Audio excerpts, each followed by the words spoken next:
McDude here. Let's go to the moon.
So what you're looking at, what you've been watching, is the launch of the newly redesigned Rescue 1, the rescue ship that is going to go to the moon and retrieve Bill Kerman.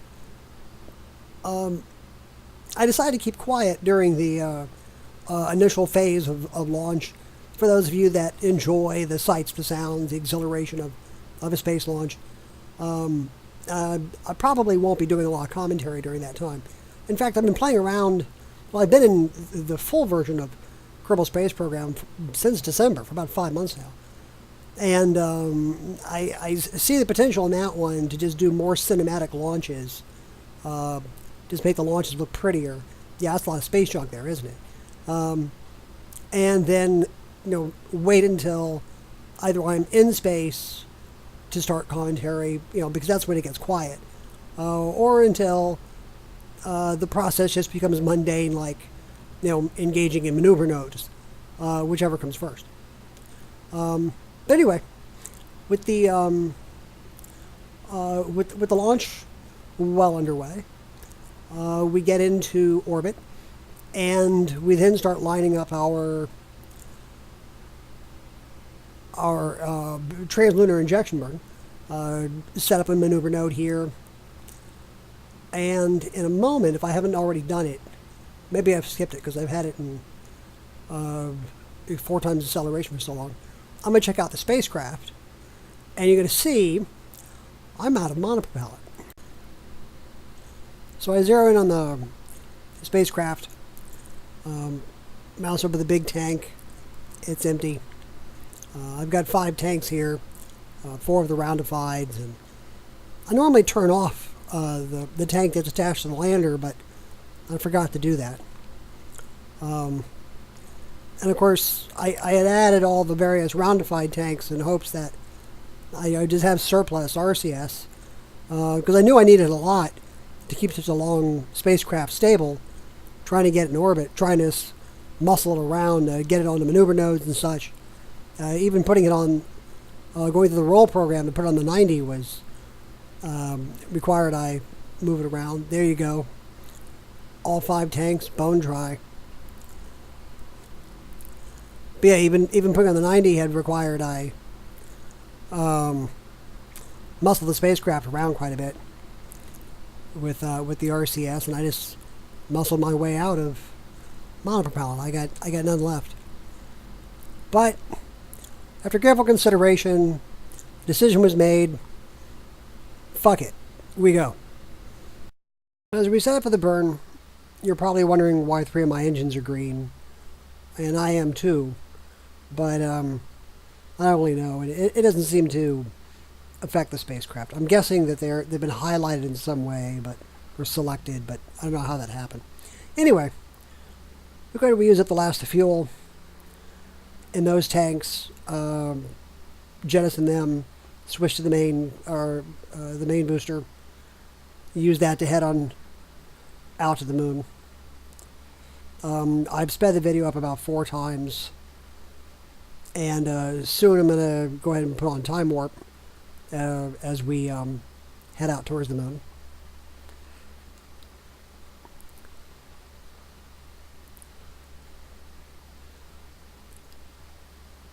You can see the moon in the distance under the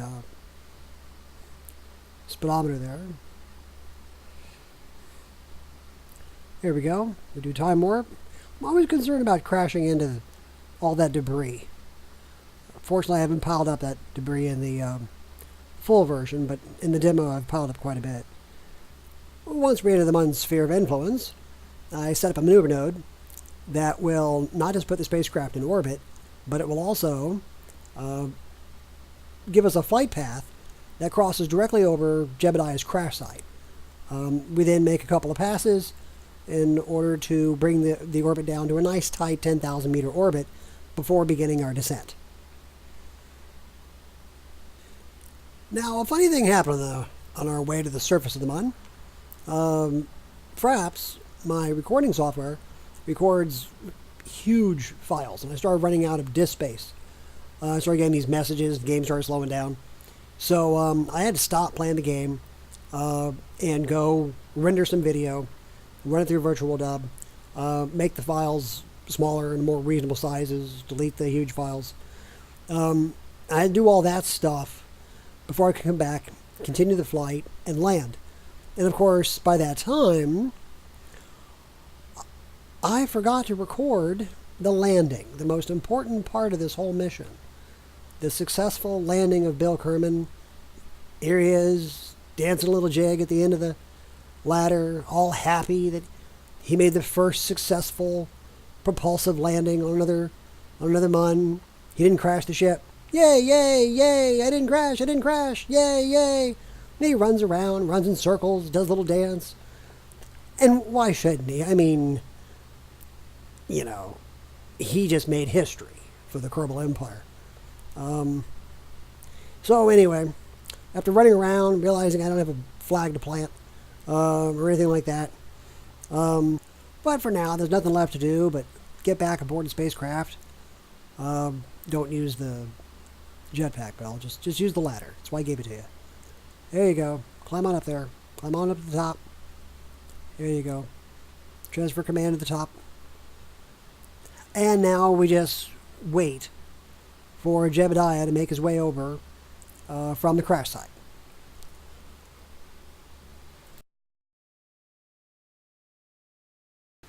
Meanwhile, back at the crash site, Jebediah gets word from Mission Control that the rescue ship is a mere 85 kilometers away. So he gets excited, powers up the systems in his spacecraft, tests the monopropellant, and then immediately flips out and turns the spacecraft into a rocket sled and hopes that he can get there quicker than if he were to try to fly there, which didn't really make any sense to Mission Control. But once Jeb gets an idea in his head, it's hard to get it out. So he pursues this rocket sled idea, blasting across the lunar landscape until he bumps a rock and gets knocked off course. And continues on at an angle because he can't quite get it going in a straight line.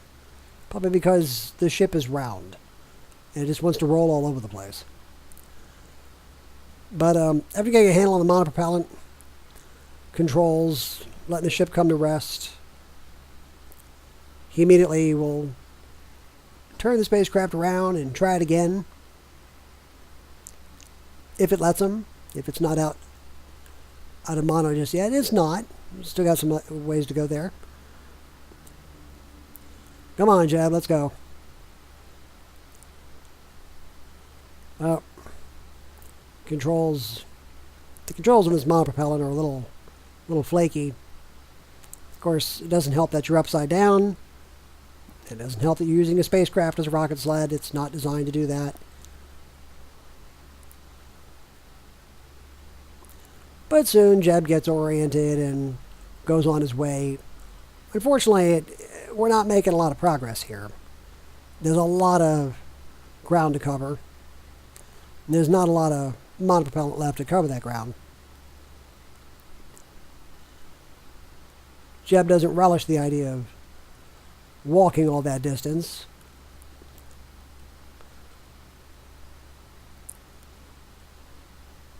But he sets the spacecraft back on course. And soon he's heading towards the pink marker that Mission Control has given him to help him locate the rescue ship. But after running out of monopropellant, he gets out, realizes it ain't going to work, and immediately begins his march through the lunar desert towards his rescue ship. In a sense, Jeb is in a race against time because the sun is setting. Jeb doesn't look forward to the idea of marching through the desert in the middle of the night. But regardless, he pushes forward because he's Jeb, and he's a hero. And every good hero must rise to the challenge. If you keep an eye on the mission clock, you'll notice as I skip forward, we're currently about 84 kilometers out. As I skip forward, you're going to notice the mission clock. This took a long time, this march. And if you're asking, here we are 74 kilometers out, how 37 kilometers out now, exactly how does one really march this far, only 2 kilometers from the rescue ship? How does one really march this far? And with over 23 hours of the mission clock? And the answer is, well, you push down W, the walk forward key, you jam I jammed a pair of tweezers into the keyboard to keep it going, and then I went out for dinner.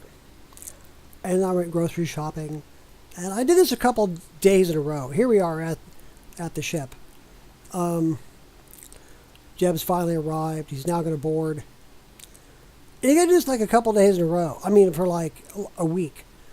And eventually, I was always gone for like 3-4 hours at a time.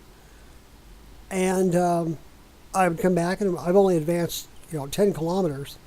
But regardless, it took a while. And that was one of the many challenges of this rescue mission, is the 84-kilometer march through the desert. But here we are.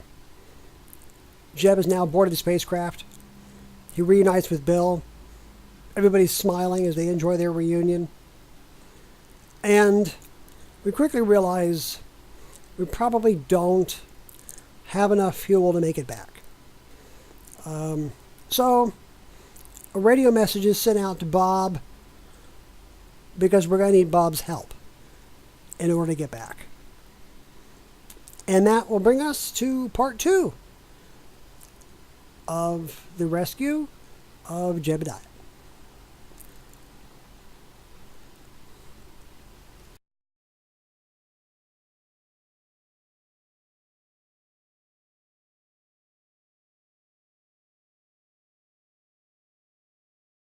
If you've enjoyed this video, please press that like button and subscribe.